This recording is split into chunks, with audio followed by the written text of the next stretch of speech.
भारतीय फुटबॉलचा इतिहास अपूर्ण राहिलेल्या क्षमता आणि गमावलेल्या संधी यांनी बनलेला आहे. 1950 साली अशीच एक घटना झाली.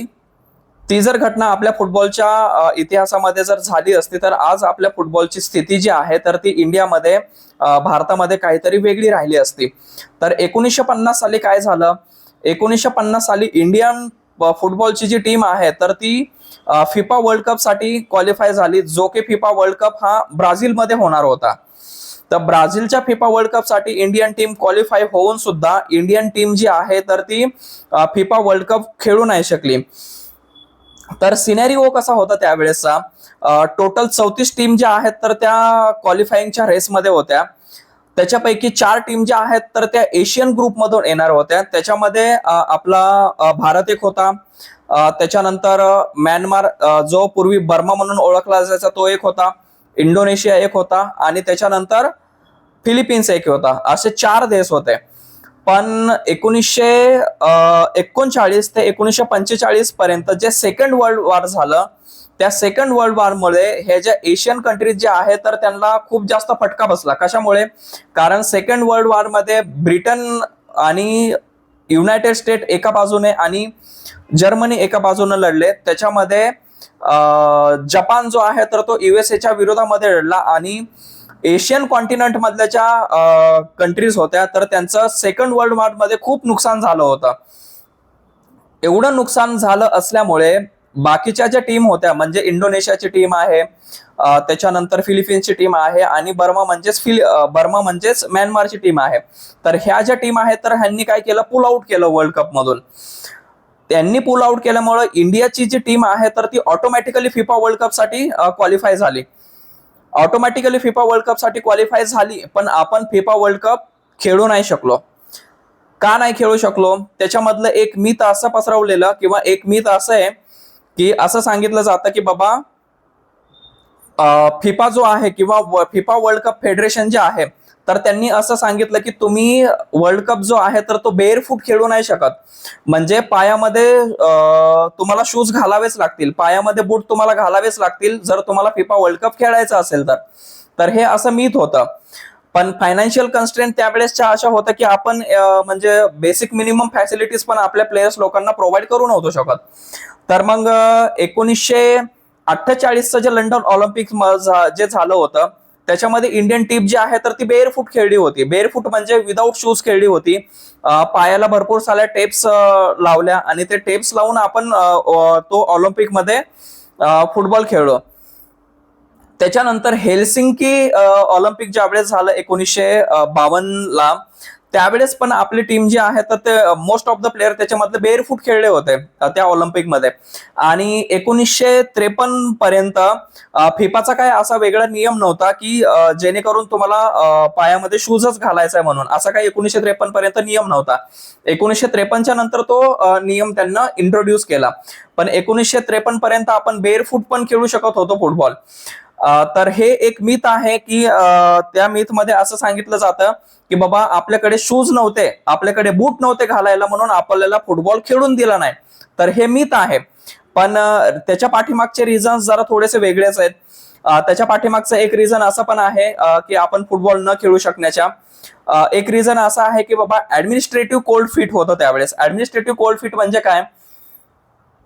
की ऍडमिनिस्ट्रेटिव्ह इनएफिशियन्सी खूप जास्त प्रमाणामध्ये होते त्यावेळेस. त्याच्या पाठीमागचं एक रिझन हे पण आहे की ऑल इंडिया फुटबॉल फेडरेशन जे आहे तर त्याच्यामध्ये एफिशियन्सी ऍडमिनिस्ट्रेटिव्ह नव्हती, त्याच्यामुळे आपण खेळू नाही शकले.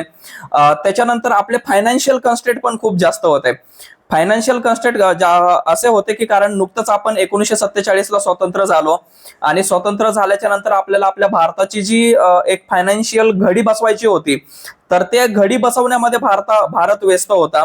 तर त्याच्यामुळे आपल्याकडे जेवढे प्रमाणामध्ये फायनान्शियल रिसोर्सेस पाहिजेत तर तेवढ्या प्रमाणामध्ये आपल्याकडे फायनान्शियल रिसोर्सेस पण अवेलेबल नव्हते.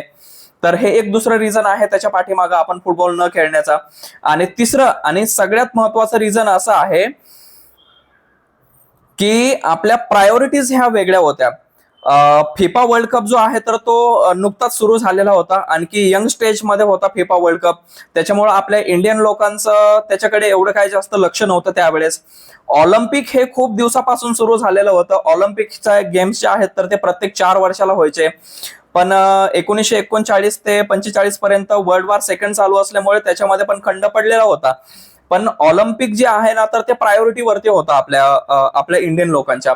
तर ऑलिम्पिक प्रायोरिटीवरती असल्यामुळे झालं असं की आपण बोललो की बाबा आपल्याला फिफा वर्ल्ड कप जर आता सुरू झालेला आहे तर आपण त्याच्यामध्ये पार्टिसिपेट करण्यापेक्षा आपली जी एनर्जी जी आहे तर ती आपण ऑलिम्पिक वरती फोकस करू आणि ऑलिम्पिक वरती एनर्जी फोकस करू, जेणेकरून आपण ऍटलिस्ट ऑलिम्पिक तरी विन करू शकतो. तर हे एक प्रायोरिटी होती. आणि सगळ्यात महत्वाचं एक सांगायचं झालं तर त्यावेळेस एक सेलिन मन्ना म्हणून आपला फुटबॉल प्लेअर होता आणि 1951 मध्ये ज्यावेळेस एशियन चॅम्पियनशिप ज्या झाल्या होत्या तर त्या टीमचा कॅप्टन पण होते सेलिन मन्ना.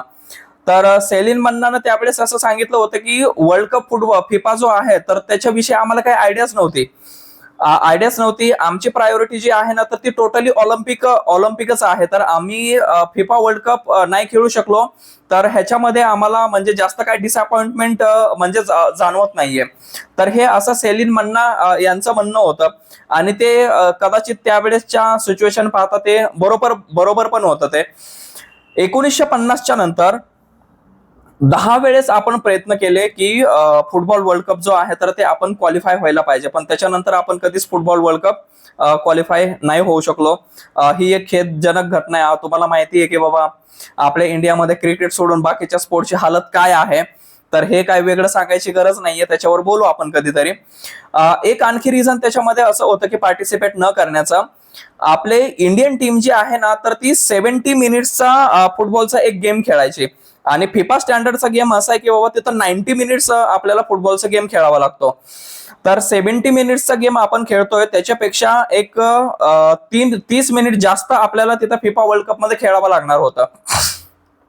तर 30 मिनिट आपल्याला एक्स्ट्रा खेळावं लागणार होतं. तेवढा फिजिकल फिटनेस पण आपला नव्हता, असं ऑल इंडिया फेडरेशन फुटबॉलचे जे आहे तर ते त्यावेळेस त्यांचं म्हणणं होतं की 70 मिनिटाच्या ऐवजी समजा आपण 90 मिनिट जर तिथं जाऊन जर गेम जर खेळलो तर आपल्या प्लेअर लोकांची हालत म्हणजे चांगली नाही राहणार किंवा फिटनेस त्या लेवलचा नव्हता, म्हणून आपण तो फिफा वर्ल्ड कप क्वालिफाय नाही करू शकलो.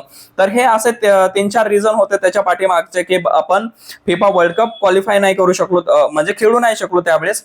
क्वालिफाय होऊन सुद्धा समजा आपण जर खेळलो असतो तर आपल्या फुटबॉलची जी सिच्युएशन आहे तर ती बेटर राहिली असती आणि एक कलाटणी म्हणून फिफा वर्ल्ड कप आपण पार्टिसिपेट केलं होतं म्हणून असा एक इतिहास झाला असता, पण तो अनफॉर्च्युनेटली होऊ शकला नाही. इन कमिंग डेज आपण असं आशा करू की बाबा आपले फुटबॉलची जी टीम आहे तर ती फिफा वर्ल्ड कप साठी क्वालिफाय होईल आणि एक ना एक दिवस आपण फिफा वर्ल्ड कप पण खेळू. नमस्कार, धन्यवाद.